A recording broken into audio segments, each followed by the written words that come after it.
ఇంకా అనేక అంశాలు. ఎంబీసీలకు మంత్రిత్వ శాఖ ఇస్తామని చెప్పని 10 లక్షల రూపాయలు ఎలాంటి షూరిటీ లేకుండా వడ్డీ లేని రుణాలు ఇస్తామని చెప్పని, ముఖ్యంగా ఆర్థికంగా అభివృద్ధి కావాలంటే మరి కాంట్రాక్టర్లను కూడా 42% రిజర్వేషన్ కల్పిస్తాం అని చెప్పి, ప్రతి సంవత్సరం 20,000 కోట్ల బడ్జెట్, 5 సంవత్సరాలు 1,00,000 కోట్ల బడ్జెట్ బీసీలకు పెట్టి బీసీ సప్లాన్ మహాత్మా జ్యోతిబా పూలే మీద బీసీ సప్లాన్ కూడా చేస్తామని చెప్పడం జరిగింది. మరి బీసీ రిజర్వేషన్ 42% పెంపుదల పైన మేము గతంలో కూడా అడ్వైజ్ చేస్తూ వచ్చినాం. గతంలో డెడికేషన్ కమిషన్ వేయకుండా బీసీ కమిషన్ వేశారు. అది కాదు, చట్టబద్ధత ఉండదని చెప్పినాం. తర్వాత డెడికేటెడ్ కమిషన్ను నియమించడం జరిగింది. ఆ తర్వాత అసెంబ్లీలో చర్చ జరిగింది. చర్చ కాదు, చట్టం తీసుకొచ్చి పార్లమెంట్ పంపాలని చెప్పినాం. అనకుండా చెప్పినా కూడా వినకుండా చర్చ జరిపినారు. తర్వాత వాళ్ళు న్యాయకోవిధుల సలహా తీసుకొని కరెక్టే, బీఆర్ఎస్ పార్టీ వాళ్ళు చెప్పింది కరెక్టే, మిగతా మేధావులు బీసీ మేధావులు చెప్పింది కూడా కరెక్టే అని చెప్పి ఈరోజు చట్టాన్ని తీసుకురావడం జరిగింది. కానీ మేము ఒకటి అడుగుతా ఉన్నాం, చట్టాన్ని తెచ్చినాం కదా ఇక మా పని అయిపోయిందంటే కాదు. మీరు 42% రిజర్వేషన్తోనే స్థానిక సంస్థలలో మేము ఎలక్షన్ పోతామని చెప్పడం జరిగింది. ఇప్పుడు 50% పని అయింది అనుకుందాం. మిగతా మొత్తం కూడా పూర్తి బాధ్యత కూడా ఈ ప్రభుత్వాందే. పార్లమెంట్లో బిల్లు పెట్టి బిల్లు పాస్ చేయించేంత వరకు కూడా ఈ ప్రభుత్వాందే బాధ్యత. బిల్లు పాస్ చేయించి తమిళనాడు తరహా అన్ని రంగాల్లో రిజర్వేషన్ కల్పించడంలో ప్రభుత్వం పూర్తి బాధ్యత తీసుకొని అవన్నీ అయిన తర్వాతనే 42% రిజర్వేషన్తోనే చట్టబద్ధత రిజర్వేషన్తోనే స్థానిక సంస్థల ఎలక్షన్ ఇవ్వాలి.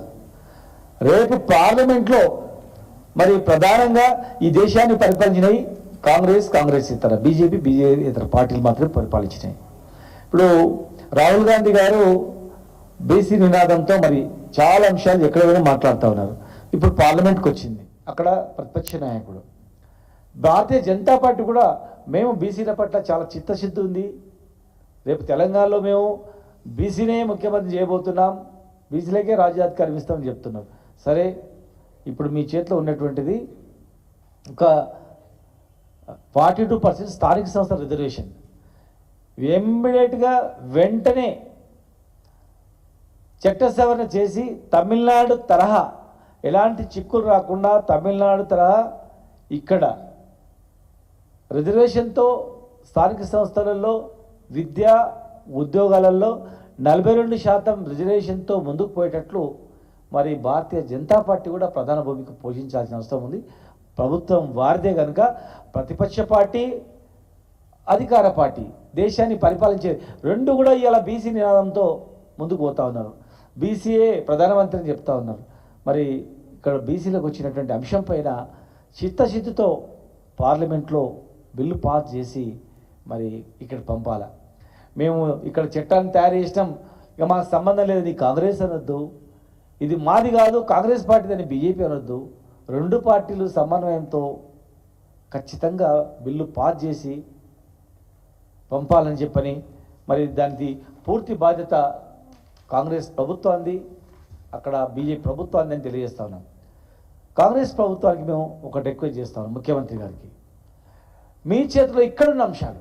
ఇప్పుడు ఇది పార్లమెంట్ బిల్లు పాస్ కావాలి, ఇప్పుడు మాది అయిపోయింది పార్లమెంట్ అని చెప్తారు. సరే, వచ్చేంత వరకు ఎలక్షన్ మీరు పెట్టరు. ఎలక్షన్ అనేది ఖచ్చితంగా మీరు 42%తోనే చట్టం వచ్చిన తర్వాతనే ఎలక్షన్ పోతారు, చిత్తశుద్ధి ఉందని మేము అనుకుంటాం. ఈరోజు మీ చేతుల్లో బడ్జెట్ ఉంది, బడ్జెట్ సమావేశాలు అవుతా ఉన్నాయి. మీరు ఇచ్చిన మాట ప్రకారం సంవత్సరానికి 20,000 కోట్లు Mahatma Jyotiba Phule పేరుపైన sub plan BC sub plan ఏర్పాటు చేస్తాం. ఆ సప్లాన్ ఏర్పాటు చేసి ఎవ్రీ ఇయర్ 20,000 కోట్లు ఖర్చు పెడతామని చెప్పడం జరిగింది. మీరు మరి ఒక సంవత్సరం గడిచిపోయింది. ఇప్పుడు కనీసం ఇప్పుడు ఈ 4 సంవత్సరాలన్నా 80,000 కోట్లు, పాత 20,000 కోట్లు మీరు ఖచ్చితంగా మీరు ఇచ్చిన మాట ప్రకారం సప్లాన్ ఏర్పాటు చేసి బీసీ సప్లాన్ మహాత్మా జ్యోతిబా పేరు మీద సప్లాన్ పేరు మీద మరి ఈ బడ్జెట్లో ప్రవేశపెట్టాలి. 42% ఉద్యోగాలలో కూడా ఇప్పుడు కొత్త నోటిఫికేషన్ వస్తూ ఉన్నాయి. మరి చట్టం బద్ద తర్వాత దీని తర్వాతనే విడుదల చేయాలి. మీరు విడుదల చేసేటువంటి ప్రతి ఉద్యోగాల్లో కూడా, ఎందుకంటే ఈరోజు చట్టం చేసిర్రు ఇప్పుడు ఇక కంప్లీట్ బాధ్యత మీదే. ఏ ఉద్యోగాలు నోటిఫికేషన్ వచ్చినా దానిలో 42% రిజర్వేషన్తోనే ఉద్యోగ నోటిఫికేషన్ పోవాలి. ఇప్పుడు బడ్జెట్లో మీ చేతిలో ఉన్నటువంటి అంశం 20,000 కోట్లు పెట్టాలి. మరి కేంద్రంలో చట్ట సవరణ బిల్లు తొందర తీసుకురావాలి. మరి ఎంబీసీ మంత్రిత్వ శాఖ లేదు, చాలాసార్లు ప్రతి రాష్ట్రంలో అడుగుతూ ఉన్నారు కేంద్రాన్ని, ₹1 ఖర్చు కానటువంటిది. మరి మంత్రిత్వ శాఖ ఏర్పాటు చేసినట్లయితే ఇలాంటి బిల్లు వచ్చినప్పుడు సమన్వయం చేయడానికి అవకాశం ఉంటుంది. మరి ఎలక్షన్ మేనిఫెస్టోలో ఎంబీసీలో కూడా ఒక మంత్రిత్వ శాఖ ఏర్పాటు చేస్తామన్నారు. మరి మీ పరిధిలో ఉన్నటువంటివి మీరు ఇమ్మీడియట్గా చేస్తే, మీ పరిధిలో లేనటువంటిది జాప్యమైనా సరే చిత్తశుద్ధి చెప్పుకోవడానికి అవకాశం ఉంటుంది. కనుక దయచేసి ఎన్నో సంవత్సరాలుగా దగపడ్డ ప్రజానీకం, అత్యధిక సంఖ్య గల ప్రజానీకం, ఎన్నో అవమానాలకు ఇబ్బందులకు గురైనటువంటి ప్రజానీకం ఈరోజు ఎదురు చూస్తూ ఉంది. ఈ బీసీ రిజర్వేషన్ ద్వారా మా జీవితాలు బాగుపడతాయేమని మేము గతంలో చట్టసభల్లో కూడా రిజర్వేషన్ ఇవ్వాలని చెప్పి కూడా మేము తీర్మానం చేసి పార్లమెంటు పంపడం జరిగింది.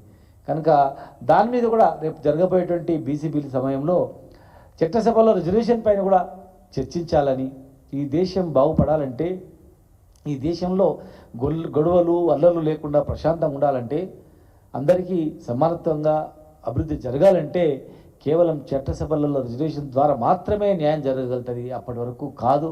కనుక దానిపైన కూడా దృష్టి పెట్టాలని, మరి ప్రభుత్వానికి పూర్తి బాధ్యత తీసుకొని 42% రిజర్వేషన్ ద్వారా అయిపోయిన తర్వాతనే తెలంగాణలో స్థానిక సంస్థలలో ఎలక్షన్లు పెట్టాలని, తమిళనాడు తరహా తెలంగాణలో దేశంలో 2వ రాష్ట్రంగా అవతరించబోయేటట్లు చేయాలని, పార్లమెంటు బిల్లు సమయంలో